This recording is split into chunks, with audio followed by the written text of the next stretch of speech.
हल्द्वानी पहुंचे यूपी के पूर्व सीएम अखिलेश यादव ने जोशीमठ मामले में राज्य सरकार को घेरा। कहा, मुनाफा कमाने के नाम पर सरकार पर्यावरण को कर रही दरकिनार। अनियोजित विकास के कारण खतरे के मुहाने पर खड़ा मरोड़ा गांव ऋषिकेश कर्णप्रयाग रेल लाइन के निर्माण से कई घर हुए जमींदोज। अब शिफ्टिंग की तैयारी। हरिद्वार सांसद रमेश पोखरियाल निशंक ने सांसद खेल महोत्सव में मेडल जीतने वाले खिलाड़ियों को किया सम्मानित। निशंक ने कहा, युवा देश का भविष्य।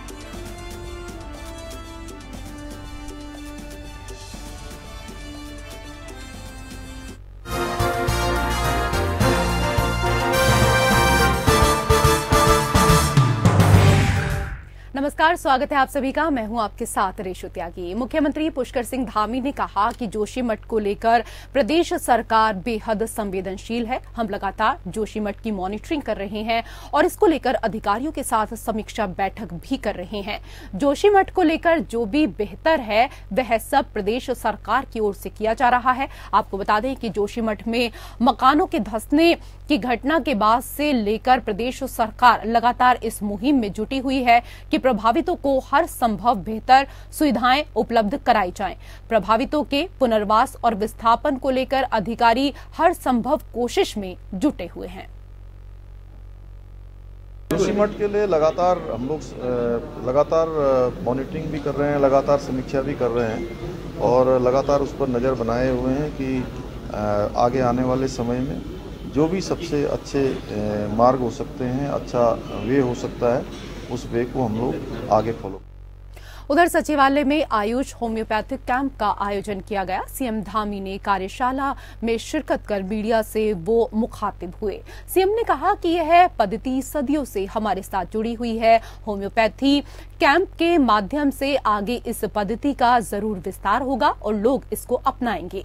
उत्तराखंड इस पद्धति का एक केंद्र बिंदु रहा है, यहीं से संपूर्ण देशों तक इसका विस्तार है। इसीलिए इस तरह के कैंप लगाना बेहद महत्वपूर्ण है। वहीं आयुष सचिव पंकज पांडे ने कहा कि सचिवालय में कार्य कर रहे कर्मचारी अपने कार्यों के चलते स्ट्रेस में रहते हैं, जिसको देखते हुए ये कैंप लगाए गए हैं।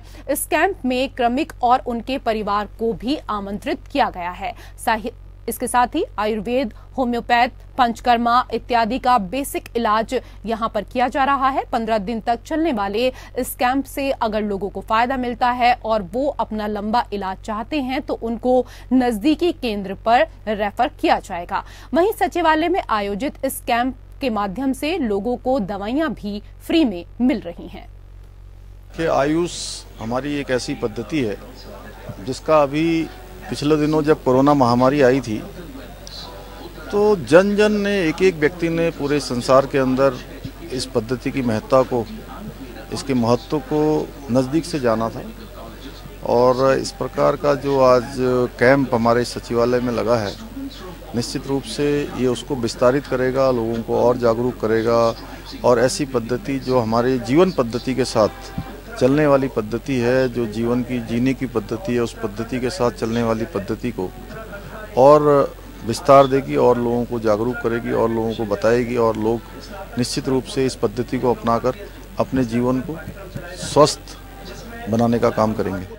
और वहीं मुख्यमंत्री पुष्कर सिंह धामी ने उत्तराखंड जैविक उत्पाद परिषद द्वारा आयोजित कार्यशाला में प्रतिभाग किया। यहां जर्मनी के IFOAM प्रतिनिधियों के साथ बैठक भी उन्होंने की। उत्तराखंड में जैविक उत्पादों को बढ़ावा देने के लिए आयोजित की गई कार्यशाला। आपको बता दें कि जैविक उत्पादों की अंतर्राष्ट्रीय बाजार में भारी मांग है। सीएम ने कहा, प्रदेश की अर्थव्यवस्था को बढ़ाने में महत्वपूर्ण साबित हो सकती है जैविक खेती। इस दौरान कृषि मंत्री गणेश जोशी भी कार्यशाला में पहुंचे हुए थे।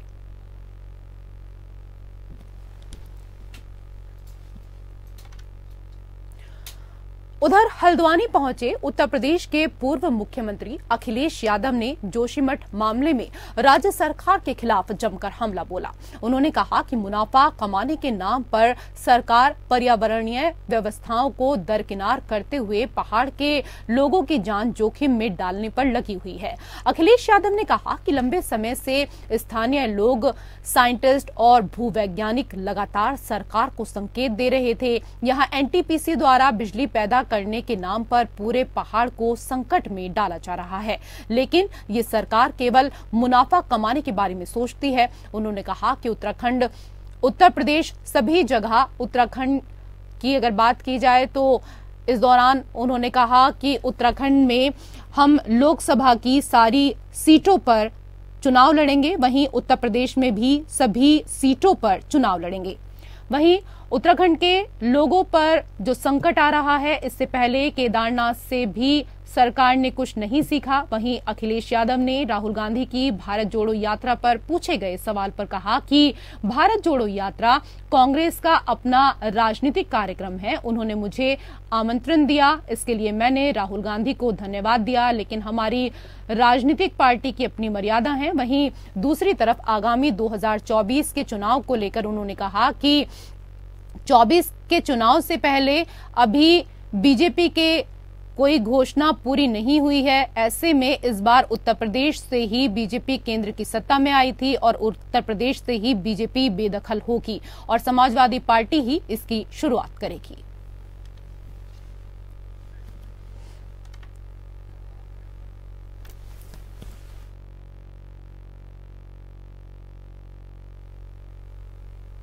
और प्रत्येक सोमवार की तरह आज भी जिलाधिकारी सोनिका ने अपने कार्यालय पर जनता दरबार लगाया। जनता दरबार के दौरान जिलाधिकारी सोनिका ने बताया कि प्रत्येक सप्ताह उनके द्वारा जनता दरबार लगाया जाता है और इस जनता दरबार के दौरान सभी लोगों की समस्याएं सुनकर मौके पर ही निस्तारण किया जाता है। आज भी हमारे पास लगभग 73 शिकायतें आई हैं। पानी से रिलेटेड भी शिकायतें आई हैं। कई शिकायतें ऐसी हैं जिनका मौके पर ही निस्तारण किया गया है। बाकी शिकायतों का अधिकारियों को निर्देश दे दिया गया है और जल्द ही उनका भी निस्तारण कर दिया जाएगा।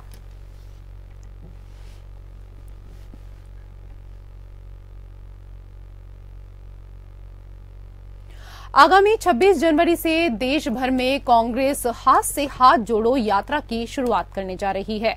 कांग्रेस की हाथ से हाथ जोड़ो यात्रा पर बीजेपी से जुड़े नेता चुटकी लेते हुए नजर आ रहे हैं।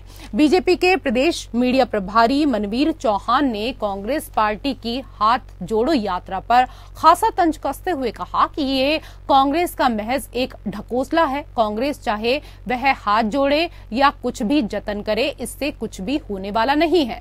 कांग्रेस को चाहिए कि पहले अपने संगठन की मजबूती के लिए हाथ कांग्रेस जोड़े, क्योंकि कांग्रेस के कारनामों के चलते प्रदेश की जनता पहले ही कांग्रेस से कई बार हाथ जुड़वा चुकी है।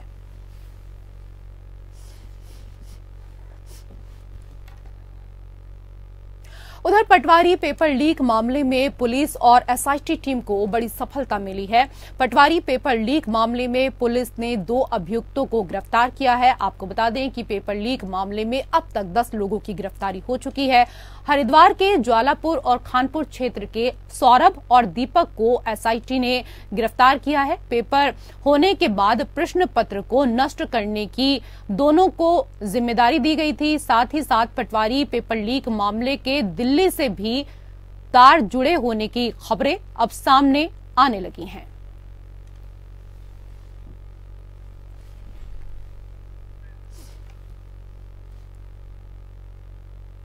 उधर जिला विधिक सेवा प्राधिकरण सचिव हर्ष यादव ने देहरादून स्थित न्यायालय परिसर में प्रेस कॉन्फ्रेंस में पत्रकारों को संबोधित करते हुए कहा कि देहरादून जनपद के अंदर आने वाले समस्त न्यायालयों ऋषिकेश, विकासनगर, डोईवाला, चक्राता में 11 फरवरी 2023 को सुबह 10 बजे से शाम के 5 बजे तक राष्ट्रीय लोक अदालत का आयोजन किया जाएगा, जिसमें फौजदारी, मोटर दुर्घटना, वैवाहिक समस्या, श्रम, भूमि अर्जन विवाद, दीवानी मुकदमे, विद्युत एवं जलकर बिल के मामले, वेतन भत्ता, धन वसूली जैसे मामलों की सुनवाई की जाएगी।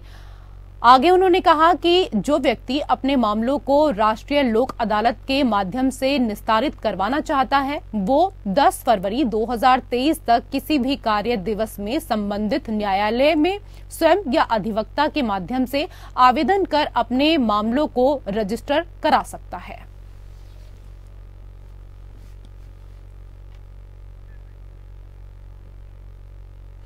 उधर बागेश्वर उत्तरायणी कौतिक में सैर सपाटे के लिए चलाई जा रही हेली सेवा विवादों के कारण बंद हो गई है। बागेश्वर में हेलीकॉप्टर से हेली सेवा के संचालन में पुलिस के कर्मचारियों पर लोकल अखबारों और सोशल मीडिया साइट में चल रहे तरह तरह के आरोपों के कारण और हेली सेवा को एसपी बागेश्वर द्वारा मजबूरन बंद करना पड़ा है। बागेश्वर उत्तरायणी कौतिक में हेली सेवा संचालन में पुलिस के कर्मचारियों पर लगे भ्रामक आरोपों का खंडन करते हुए एसपी बागेश्वर हिमांशु कुमार वर्मा का कहना है कि लोकल स्तर पर काफी खबरें चलाई गई कि हेली सेवा की परमिशन थी तो कैसे रोक दिया। बागेश्वर में हेली सेवा के संचालन के लिए कुछ शर्तों के आधार पर अनुमति दी गई थी।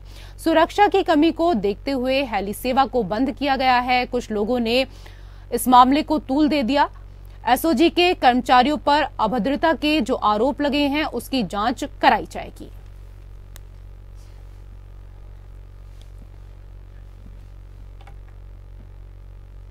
और अब बात काशीपुर की करेंगे। काशीपुर में एलडी भट्ट राजकीय चिकित्सालय में अस्पताल के संस्थापक एलडी भट्ट की प्रतिमा एवं नवनिर्मित पार्क का उत्तराखंड वन विकास निगम के अध्यक्ष कैलाश गहतोड़ी द्वारा प्रतिमा का अनावरण कर उक्त नवनिर्मित पार्क को जनता को समर्पित किया गया है। इस दौरान मुख्य अतिथि के तौर पर कार्यक्रम में उपस्थित कैलाश गहतोड़ी ने कहा कि संगठनात्मक रूप से घोषित काशीपुर जिले को जल्द ही जिला घोषित किया जाएगा। आपको बता दें कि वर्ष 1957 में कांग्रेस के विधायक रहे हैं स्वर्गीय लक्ष्मण दत्त भट्ट के नाम पर लक्ष्मण दत्त भट्ट राजकीय चिकित्सालय में देवभूमि पर्वतीय महासभा तथा क्षेत्र के मशहूर चिकित्सक डॉक्टर यशपाल रावत के सहयोग से उनकी प्रतिमा का विधिवत अनावरण किया गया। स्वर्गीय लक्ष्मण दत्त भट्ट की प्रतिमा देवभूमि पर्वतीय महासभा के अध्यक्ष सुरेंद्र सिंह जीना तथा महासचिव योगेश जोशी और वहा संपूर्ण कार्यकारिणी तथा विशेष रूप से डॉक्टर यशपाल रावत ने अपनी पत्नी स्वर्गीय डॉक्टर गीता रावत की स्मृति में स्थापित करवाई। स्वर्गीय एलडी भट्ट की प्रतिमा एवं पार्क के अनावरण कार्यक्रम में मुख्य अतिथि के तौर पर उत्तराखंड वन विकास निगम के अध्यक्ष एवं प्रदेश सरकार के कैबिनेट मंत्री कैलाश के गहतोड़ी ने शिरकत की। इस दौरान मीडिया से बात करते हुए मुख्य अतिथि कैलाश ने कहा कि स्वर्गीय एलडी भट्ट ने समाज को दिशा देने का काम किया है और उनके द्वारा काशीपुर तथा रामनगर की जनता को चिकित्सालय के रूप में धरोहर देने का काम किया गया है, जिसका कि लाभ काशीपुर के साथ साथ आसपास के क्षेत्र की जनता भी ले रही है तथा आने वाली पीढ़ियां भी इसका लाभ लेंगी। उन्होंने कहा कि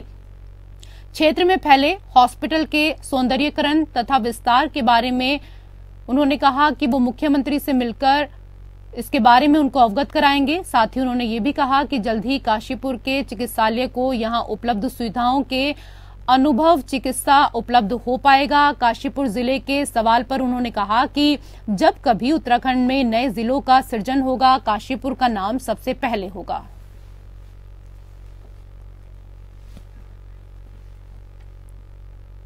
खबरों में आगे बढ़ेंगे। सोमवार को रामनगर में झोला छाप डॉक्टरों के खिलाफ स्वास्थ्य विभाग और प्रशासन की संयुक्त टीम ने अभियान चलाते हुए 2 क्लिनिक पर मिली अनियमितताओं को चलते उन्हें 1 हफ्ते के लिए बंद करने के साथ ही 70,000 रुपए का जुर्माना लगाने की कार्रवाई की है। प्रशासन की कार्रवाई से झोला छाप डॉक्टरों में हड़कंप मच गया।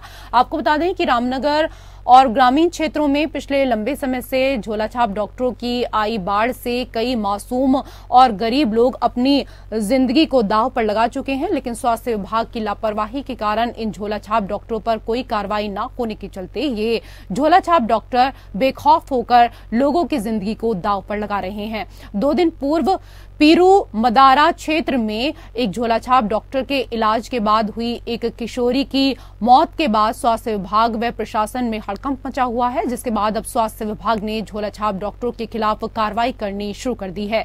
सोमवार को एसडीएम गौरव चटवाल, स्वास्थ्य विभाग से नोडल अधिकारी डॉक्टर प्रशांत कौशिक और कोतवाल अरुण कुमार सैनी द्वारा संयुक्त रूप से झोलाछाप डॉक्टरों के खिलाफ कार्रवाई की गई, जिसके बाद कई झोलाछाप डॉक्टर आज भी अपने क्लिनिक को बंद करके मौके से फरार हो गए।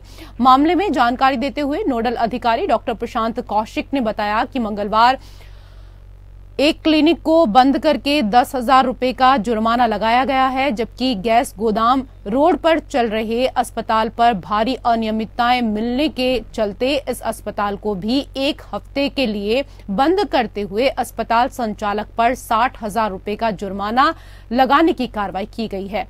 दोनों क्लिनिक के संचालकों से हफ्ते भर के भीतर प्रपत्र सीएमओ कार्यालय में दिखाने के भी निर्देश दिए गए हैं। डॉक्टर कौशिक ने बताया कि झोलाछाप डॉक्टरों के खिलाफ यह अभियान लगातार जारी रहेगा।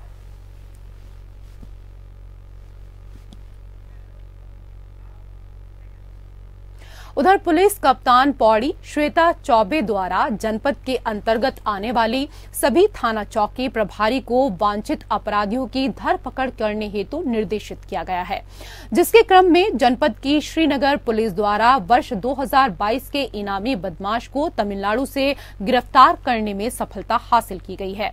एसएसपी ने बताया कि श्रीनगर निवासी शूरवीर सिंह भंडारी द्वारा थाना श्रीनगर में रिपोर्ट दर्ज कराई गई थी। अरुण राज द्वारा श्रीनगर के कुछ व्यक्तियों और व्यापारियों को फर्नीचर और अन्य घरेलू सामान बेचने के नाम पर करोड़ों रुपए की धोखाधड़ी उनके साथ की गई।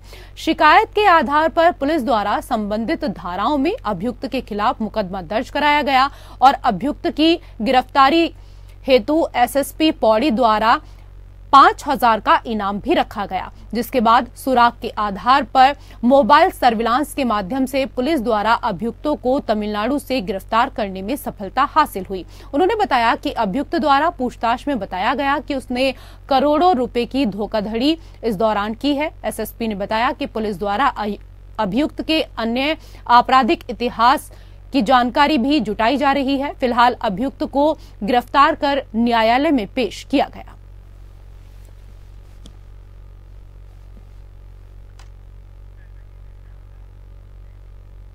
उधर देहरादून जनपद के अंतर्गत कालसी थाने में बीते 18 जनवरी को एक अभियुक्त की तहरीर पर मुकदमा कायम किया गया था, जिसमें वादी द्वारा तहरीर दी गई थी कि पिछले 2 महीने से एक अज्ञात अभियुक्त खुद को बिश्नोई गैंग का सदस्य बताकर रंगदारी मांग रहा है और अभी तक 1 लाख रुपए मांग चुका है।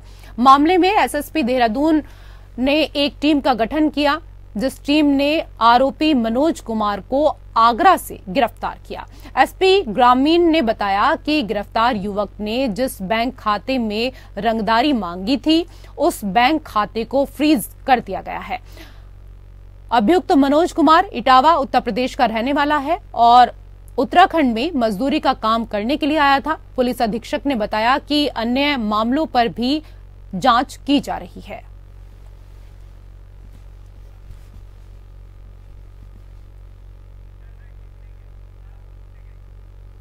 और उधर हरिद्वार के ज्वालापुर क्षेत्र में कबीर म्यूचुअल बेनिफिट निधि लिमिटेड मुस्लिम फंड के नाम पर लोगों से करोड़ों रुपए ठगी कर संस्थापक फरार हो गया। सूचना मिलते ही पीड़ित लोगों में हड़कंप मच गया। भारी संख्या में लोग ज्वालापुर कोतवाली पहुंचे और मुस्लिम फंड संचालक के खिलाफ तहरीर दी।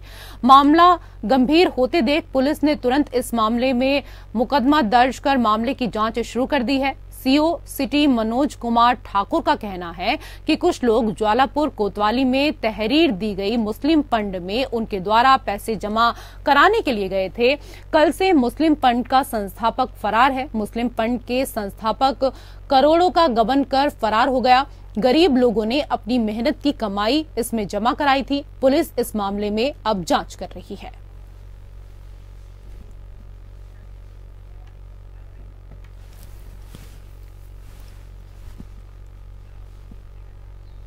उधर काशीपुर के कुंडा थाना क्षेत्र में अज्ञात चोरों ने ज्वेलर्स की दुकान का ताला तोड़कर नकदी समेत लाखों रुपए के सोने चांदी के जेवर चोरी करने के साथ ही दुकान में लगे डीबीआर भी अपने साथ ले गए।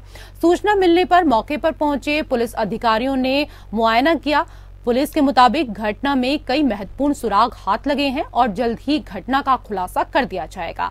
दुकान स्वामी नवीन ने बताया कि 3.5 किलो नई पुरानी चांदी, 20 ग्राम नाक के फूल, आर्टिफिशियल मालाएं, तांबे के सिक्के, छल्ले, अष्टधातु की मूर्तियां, ताबीज समेत 1500 रुपए चोरी हो गए हैं। तो वहीं चोरों ने गांव में दूसरी दुकान का ताला तोड़ने की कोशिश की। दूसरा ताला तोड़ने में असफल होने पर चोर फरार हो गए, लेकिन 3 अज्ञात चोर सीसीटीवी फुटेज में कैद हो गए हैं। सूचना मिलने पर पुलिस ने मौके पर पहुंचकर जांच शुरू कर दी है।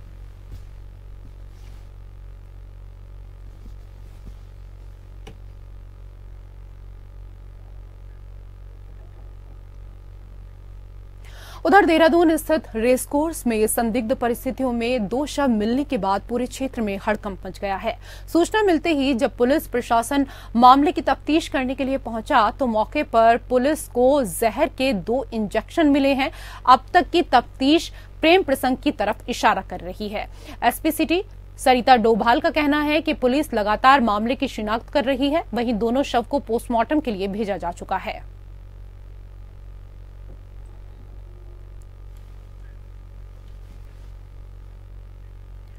बसंत पंचमी का त्योहार नजदीक है और ऐसे में हरिद्वार की कई दुकानों पर प्रतिबंधित चाइनीज मांझे की बिक्री हो रही है, जिस कारण हरिद्वार में पतंगबाजी के दौरान चाइनीज मांझे के वजह से कई लोग गंभीर रूप से घायल हो रहे हैं। हरिद्वार प्रशासन के द्वारा इसके खिलाफ लगातार अभियान चलाया जा रहा है, मगर उसके बाद भी चाइनीज मांझे की बिक्री पर रोक नहीं लग पा रही है। चाइनीज मांझे के खिलाफ लोगों को जागरूक करने के लिए नुक्कड़ नाटक के माध्यम से यमराज अब सड़क पर उतार आए हैं और लोगों को चाइनीज मांझे के खतरे से अवगत करा रहे हैं। चाइनीज मांझे के कारण हरिद्वार में कई लोग गंभीर रूप से घायल हुए। एक 4 साल की बच्ची भी इसकी चपेट में आ गई और घायल हो गई, जिसके बाद बच्ची की मां का रो रो कर बुरा हाल हो गया है। बच्ची की मां नैना का कहना है कि बच्ची बाहर खेलने गई थी, तभी मांझे में उसका पैर फंस जाने की वजह से उसको काफी चोट आई। उनका कहना है कि चाइनीज मांझे पर प्रतिबंध लगना चाहिए, क्योंकि इसी की वजह से मेरी बच्ची को चोट पहुंची है।